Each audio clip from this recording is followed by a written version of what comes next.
বাংলাদেশে বিপিএল হবে আর কোনো বিতর্ক হবে না, এটা আসলে মানা যায় না। প্রত্যেকটা বছর, ভাই বিশ্বাস করেন, প্রত্যেকটা বছর আমাদের বাংলাদেশে বিপিএল শুরু হলে বিতর্ক থাকবেই। এবার যেমন দেখেন, গতকাল আমাদের চিটাগাংয়ের যে মালিক, উনি বলতেছে মালিক থাকবে না। এটা কোনো কথা? আরে ভাই, তোর টাকা নাই, তুই মালিক থাকবি না, যে আগে আগে ডিসিশন নে। এখন কি হলো, বাধ্য হয়ে সে দায়িত্বটা কে নিল? আমাদের বিসিবি নিল, ঠিক আছে।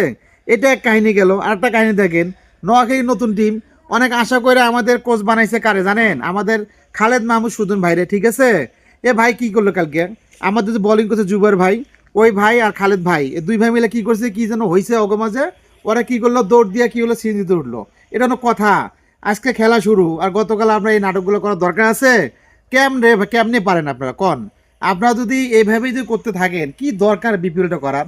আমার মনে হয় কি জানেন, এই নাটক সাটক সব বাদ দিয়ে, ঠিক আছে, আপনারা যদি সুন্দর মতো বিপিএল তৈরি করতে পারেন, বিপিএলটা আপনারা যদি করতে পারেন, আমাদের এখানে একটা মান সম্মানের একটা বিষয় আছে কিন্তু, ঠিক আছে। সারা বহির্বিশ্বে আমাদের একটা মান সম্মান আছে, আমাদের মান সম্মান নিয়ে এই খেলাখেলি করেন না ভাই, ঠিক আছে, ভালো লাগে না।